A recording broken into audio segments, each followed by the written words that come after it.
Hey guys, it's Brian here, and so I'm back. I'm feeling much better. Not that I ever really felt terrible to begin with, but regardless, I'm back. My voice is still slightly raspy, unfortunately, but we're gonna sit down and film anyways because I have makeup on. I'm feeling good. And yeah, so this video is like, I don't want to say it's a bit hypocritical, but in a way it is if you watched my previous video where I talked about who made me a princess. But I did mention possibly filming this video because like, I just kind of wanted to be like a little loser, like kind of geek off a bit. But like I said in the previous video, if you watched it, no one should ever feel pressured to like change their work a certain way. And like, you shouldn't like bully or harass people online if you don't agree with everything they do. Like could possibly be the case with Who Made Me a Princess, how the author didn't really want to do romance or didn't plan to do romance, but everyone kind of harassed them and that to do it, so now they are. Again, I still don't know if that's like 100% true or whatnot, but regardless. But anyways, I just wanted to talk about like if we are going to do romance, which appears to be happening, even though I think the latest chapter was like delayed. I think it was like 117 still hasn't released, and like I've been so impatient waiting for it. But anyways, I know.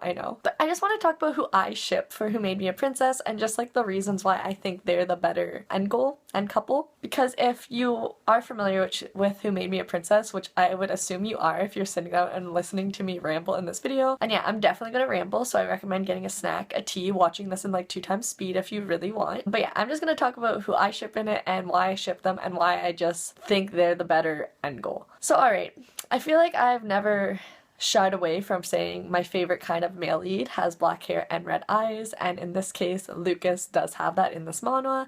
And even if he didn't, I do just prefer more of the like moody but like protective like characters, like sarcastic, witty, like I don't know, I just enjoy those characters a little bit more than like, I'm gonna say the cinnamon roll, which is Ezekiel. Like Ezekiel, like I don't really find anything truly wrong with him. He clearly has a good heart and he cares for Athanasia, and like he's not a terrible like end goal, but like he's just not the better one in my opinion. But yeah, so where to start? Where should I start? So I think actually I'll talk about like what people say. So I feel like one thing I see a lot that people will talk about Lucas and Athanasia, and they'll be like the age difference because he is a grown man, like he is like 500 years old or whatever. Spoilers included, sorry if you didn't want them.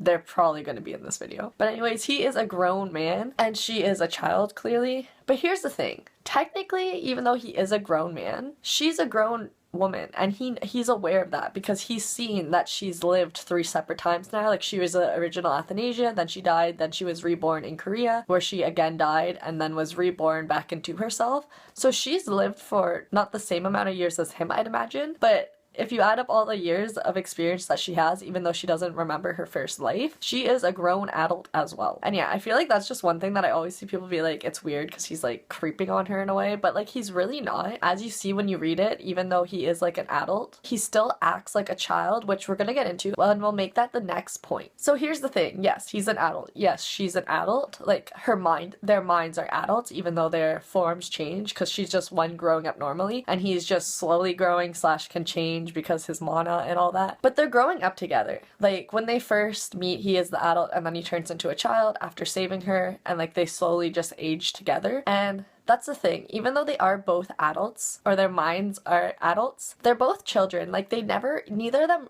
either had good childhoods, and now they have each other to grow up like properly. Like clearly Lucas didn't have a normal childhood. He was a magician, he was learning magic, he was learning to become powerful, and he didn't really understand feelings, as we saw when his like, I don't remember, when his like guardian. But yeah, as we learn that his guardian, when he loses his significant other in that, like he's unfamiliar and doesn't fully understand emotions. I'd assume probably because he just hasn't had to, and he doesn't understand like feelings and everything. And like now as he's growing up in that, he is experiencing that with Athanasia, like when he first becomes jealous of Ezekiel and all that. Like there are very subtle hints throughout the manhwa, especially if you've read it again, which I've read it multiple times. I think even on Kitsu the one time I literally wrote out all the chapters that he was in because like I just prefer them. Yeah, so I took the time to reread it. But yeah, so basically now they both get to grow up and experience like normal, or as normal as you can, childhoods together, and they they just learn like emotions and feelings and all that and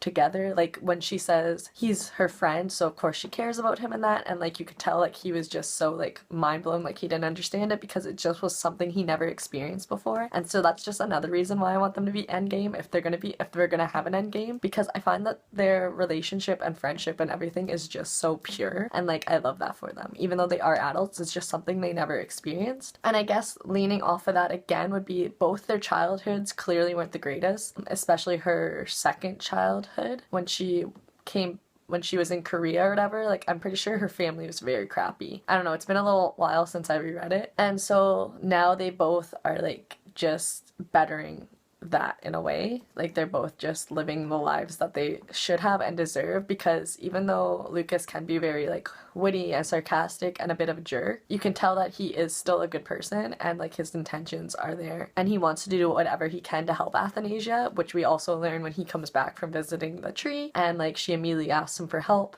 and he's just angry because she has been suffering and that while he was away. I feel like there was one more reason too that I liked them together, but now I can't remember it. I should have wrote down everything before I sat down and filmed. Did I say that they were each other's first real friends? I guess, I don't think I actually fully said that, but yeah, they were their first real friends, as we know. What's his name? Mr. White wanted Ezekiel to be like her friend because she didn't have any, but Lucas swooped in there even though he was like manipulative and just took advantage of the situation. But yeah, and just like all his jealous little moments, they're so cute. I love those. Like I love all the like love triangle moments and like the jealous moments and like the war going on between Ezekiel and Lucas. Like I love it.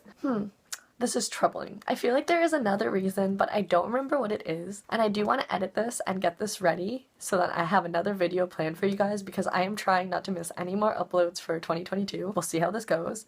If I do remember what the other thing is, I'll leave it down in the comments below or in the description or whatever below. Or if you can think of more reasons that they are so good together or should be endgame or whatever you want to say. No, I guess it goes back to what I was saying previously. I was just gonna say how they're very like they have parallel story lines in a way. But again, I feel like that kind of just goes with what I was saying before, so it is probably a bit repetitive. And I feel like I probably am a bit repetitive. But yeah, like I obviously this manhwa isn't my life. Like it is something I really, really enjoy and like I'm passionate about in a way. But like I'm not gonna give you like this crazy detailed analysis because like that's just not me. That's just not me when I read things. Like sometimes I'll look at people like, because I am on Goodreads now because I've been reading a bunch of books, and I look at people's reviews and they rate like novels and I'm like, bro, I did not think that hard of this book, like not at all.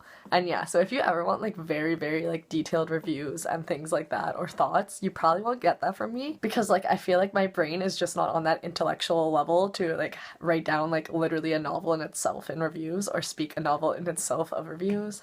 I just think I pull like little things that I really like and talk about those, and one of those little things is their relationship. I just really enjoy it. I think it's really pure, and like Ezekiel's great. Like he's like a huge cinnamon roll. He cares about her. He does what he can to help her, but his personality is just like a little bit bland, I guess, compared to Lucas's. But yeah, that's just my opinion. Everyone's entitled to their own opinion, but that's just why I prefer Lucas and Athanasia together over Ezekiel and Athanasia. But let me know your thoughts. Let me know how you feel. Let me know who you ship if you are that dedicated to this book like me. I feel like there's a pretty solid divide. Like I feel like people go both ways, which like fair enough, that's allowed. But yeah, let me know what you think. Let me know your arguments if you will, or if you agree, or things I missed, because like I definitely probably did miss out things. But yeah, hopefully you guys enjoyed this video. If you did, like, subscribe, comment, all that fun stuff down below. It really helps out my channel, and I genuinely would love to hear your thoughts about this manhwa because it is the first one I ever read and it is my favorite one, so I love to hear about this one. One day I will make a video solely dedicated to this one. Maybe I'll wait till it's completed, but we'll see how that goes. I don't know. The world is full of surprises. But yeah, I hope you guys are having a great day or had a great day, and hopefully I'll see you guys in my next video. Bye guys.